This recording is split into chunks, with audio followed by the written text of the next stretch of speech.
Et bien après les programmes innovants, nous allons découvrir maintenant les 4 programmes solidaires choisis par le jury. La résidence Artemisia reflète parfaitement la stratégie environnementale et sociétale du groupe Crédit Agricole. C'est un projet mêlant humanisme, bien vivre ensemble et développement durable. Cette résidence a été co-conçue avec la ville de Joinville-le-Pont, la Pise et Crédit Agricole Immobilier. Elle va accueillir des femmes victimes de violences et des personnes en situation de handicap autour d'un projet développant la culture et l'art comme aide à la réinsertion civile et professionnelle. Je suis Emmanuelle Brassier, Cogedim, directrice Grand Projet à Toulouse. Grâce aux échanges avec des acteurs locaux ayant chacun un projet d'habitat inclusif, nous allons livrer à l'été 2023 la résidence L'Envol au sein du quartier Guillaumet. Elle comprendra 80 logements et accueillera du public fragilisé par les accidents de la vie, des jeunes en situation de handicap, des seniors en perte d'autonomie et des familles. Ce projet répond pleinement aux attentes de la loi Elan pour promouvoir le logement inclusif, mais aussi aux ambitions du plan quinquennal Logement d'abord et la lutte contre le sans-abrisme. Je m'appelle Julien Boileau, directeur d'agence du groupe Gambetta, et j'ai le plaisir de vous présenter la résidence Le Palmyra, située aux Sorinières en Loire-Atlantique. Cette résidence accueillera 60 logements, dont plus d'une dizaine seront réservés à des personnes en situation de handicap. Elle comprendra également une salle commune gérée par une structure d'animation qui aura en charge de proposer diverses activités aux occupants. Cours de cuisine, cours de jardinage par exemple, afin de favoriser les liens inter-voisinage. Cette résidence en habitat participatif sera livrée printemps 2024. Je suis Sharon Elbaz, président de Nexity Apollonia. En octobre 2022, nous avons inauguré une pension de famille à Cergy, dans le quartier des Marges-Aubert, où nous avons construit plus de 1000 logements caractérisés par une mixité sociale et intergénérationnelle. Cette pension de famille, c'est 28 personnes célibataires qui avaient un parcours de vie dans la rue, qui retrouvent un logement et donc qui reviennent à la vie. Merci à Jean-Paul Jandon, le maire de Cergy, et à Christian Dubois, le président de notre filiale Nexity Non-Profit, pour avoir rendu possible cette pension de famille, à 3e Résidence qui l'a acquise et à Espérer 95 qui l'exploite au quotidien. Voilà 4 formidables programmes solidaires qui méritent vos applaudissements. Alors Pascal, là aussi, incroyable cette année. On a décidé très difficile de départager les 2 premiers. Alors, l'enveloppe. Oula.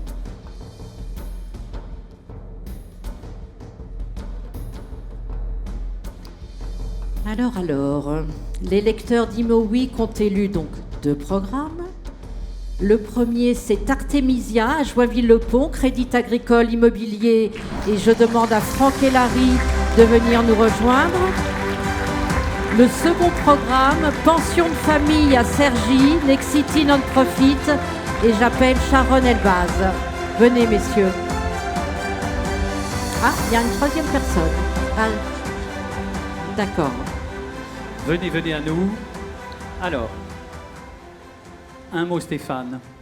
Alors, je ne suis pas Sharon Elbaz. Non, mais semble-t-il. Mais... Sharon se fait surprendre par les grèves. Voilà. Il paraît qu'il y en a. Mais je suis très heureux et ne vous inquiétez pas, je lui remettrai le prix. Bien entendu. Et il va arriver. Cette pension de famille, ça démarre par une promesse faite par Alain Dinin auprès du gouvernement de dire on est promoteur numéro 1, il faut qu'on fasse quelque chose. C'est plus que du logement social, c'est effectivement sortir des gens de la rue. Et sortir des gens de la rue, c'est difficile de pouvoir les loger parce que, et on le voit bien en ce moment, le logement est la base de tout. Sans logement, difficile de se réinsérer, difficile d'avoir un travail.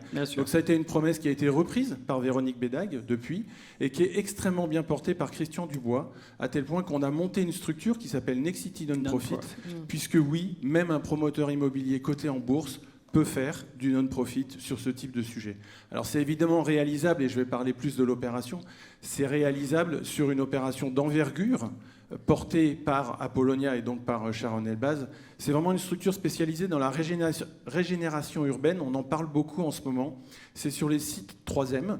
On a refait leur siège social, mais on a fait 1300 logements avec une programmation très diversifiée. Et c'est effectivement grâce à cela qu'on peut se permettre à un moment donné de faire une pension de famille. Oui, je remercie aussi, comme Sharon, Jean-Paul Jandon, parce que sans une vraie volonté politique, c'est difficile de faire ce type de projet. Et puis François Leclerc, qui a été l'architecte de ce sujet et qui le porte très bien. Voilà. En tous les cas, merci à vous. Merci pour Sharon. Bravo à vous. Bravo. Alors, oui. Donnez votre micro, prêtez-le à Franck Callery. Alors bonjour à toutes et à tous. Merci beaucoup de nous faire cet honneur. Alors au Crédit Agricole, c'est pas un hasard. On est sur l'ensemble du territoire depuis de nombreuses années où on œuvre sur l'économie générale des territoires et sur tout ce qui est autour de l'environnement et de la société. C'est comme ça qu'on se rencontre. Alors, je ne suis pas venu tout seul sur scène, mais j'aurais pu avoir beaucoup d'autres personnes avec nous. Parce que c'est un projet collectif, tellement collectif que Monsieur le maire est avec moi aujourd'hui, parce qu'on l'a conçu ensemble. Et je voulais déjà l'honorer et le remercier de sa confiance à Joinville-le-Pont. Joinville-le-Pont, c'était peut-être pas si facile. Une volonté partagée de faire un lieu unique, humaniste, au milieu de la ville, proche des bords de Marne. C'était la commande. Alors la commande, on s'est mis autour d'une table et puis on y a travaillé, on y a inventé un certain nombre de choses qui n'existent pas, comme on le disait précédemment, des choses nouvelles dans nos métiers, pour loger les plus fragiles. Alors c'est bien pour la marque employeur, c'est bien pour les marques, mais c'est bien tout simplement de faire du bien à nos territoires. Et c'est un élément qui nous a rassemblés, qui nous a permis de co-construire ensemble, avec un point de cohésion global, le monde associatif, qu'on oublie trop souvent dans ce type de montage et qui nous sert au quotidien à gérer dans la durée toutes ces résidences qu'on est en train de développer. Et donc je voudrais remercier et féliciter aussi l'APIS, qui est notre partenaire, investisseur, gestionnaire, dont son directeur général, Ismet Mesloub, est présent avec nous on le salue aujourd'hui et qui nous aide beaucoup dans ce dispositif. Donc voilà, l'Artemisia, je vous laisse aller sur Internet, c'est pas un nom choisi par hasard au moment où on veut mettre les femmes en avant dans ce monde. Il y a un très bon papier dans le magazine que vous allez recevoir en sortant également voilà, sur ce pour ça, programme. Vous aurez l'occasion de le lire, mais c'est un programme qui mêle, j'ai oublié, un partenaire qui est Logirep également, et c'est un projet qui mène le handicap, les femmes victimes de violences, l'insertion professionnelle, une crèche inclusive également pour des jeunes handicapés, et tout ça dans un ensemble cœur de ville, pas du tout à l'extérieur, en plein cœur de ville, et avec un point collectif qui est l'art, autour de la culture et de l'art, pour réinsérer l'ensemble de ces populations. Donc je voulais de nouveau remercier la ville de Joinville-le-Pont de sa confiance, de sa volonté de faire, l'APIS de nous accompagner régulièrement et de nous faire grandir dans ces domaines, et puis toutes les équipes du Crédit Agricole Immobilier, l'architecte Caractère, et puis vous-même de nous avoir mis en lumière aujourd'hui, parce que ça fait du bien de voir que ces projets-là aussi peuvent être récompensés. Merci beaucoup. On est heureux de les récompenser. Bravo. Merci. Oui, on a un maire constructeur et puis un maire qui prend des risques. C'est toujours bien. Ça manquait à votre ville ? Voilà, le projet a été parfaitement décrit par le Crédit Agricole qui porte ce projet avec l'association APIS, que je remercie. C'est vrai que c'est un couteau suisse social, en réalité, inclusif.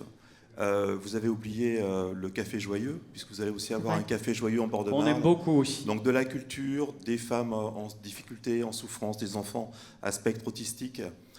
C'est assez merveilleux pour la ville de Joinville-le-Pont. Un projet en plus environnemental, vous avez beaucoup de bois bien inscrit dans le patrimoine du bord de Marne. Premier coup de pelle, je crois, au mois d'avril. C'est un projet qui a été très vite, et je voulais remercier mon élu Séverine Dos Santos, qui est en charge de l'égalité homme-femme, qui m'a fait rencontrer le Crédit Agricole, l'APIS, et qui nous a permis d'avancer depuis le début du mandat très vite sur ce projet. Et c'est une fierté pour la ville d'avoir un projet social d'une si grande envergure, et qui est d'ailleurs primé pour la deuxième fois. Et je vous remercie. Je félicite aussi les collègues pour Cergy, et je lance un petit appel sur un autre projet. Voilà. Vous avez peut-être pour l'année prochaine. Non, vous avez peut-être entendu parler du maire de Joinville qui est un peu baroque, qui a projeté de faire venir le Paris Saint-Germain à côté de chez lui. C'était dans la presse il y a quelques jours. Bon, c'était juste un joke, hein, c'était pas méchant. Mais l'idée, c'est quand même de couvrir l'autoroute. Et au moment où les constructeurs bois parlaient de couverture, tout à l'heure, c'est de relier le bois de Vincennes à la ville de Joinville-le-Pont pour nous sortir de cette pollution, du bruit, et d'étendre ce bois qui a historiquement été coupé et défiguré par l'autoroute A4. Donc je suis preneur de toutes les idées afin de couvrir cette autoroute. C'est l'occasion unique, Madame la Ministre, pour... Non, mais je suis malin, mais c'est normal que je sois malin. Mais c'est le moment de lancer des appels à projets. Vous savez, on m'appelle le remembreur à Joinville. Voilà, alors... Et je remembre même des terres qui ne m'appartiennent pas, elles appartiennent à l'État. C'est ce qu'il y a de plus facile, me dit-on. Oui, c'est plus facile. Mais en attendant, ça va faire parler dans les chaumières. Et l'objectif, c'est... Pas que dans les chaumières. J'attends vos contacts. Et vous êtes les bienvenus sur ce que j'appellerai pas chez moi. Mais à très bientôt. Merci et bravo à ces deux superbes programmes. Et bravo pour ces deux beaux projets. Bravo.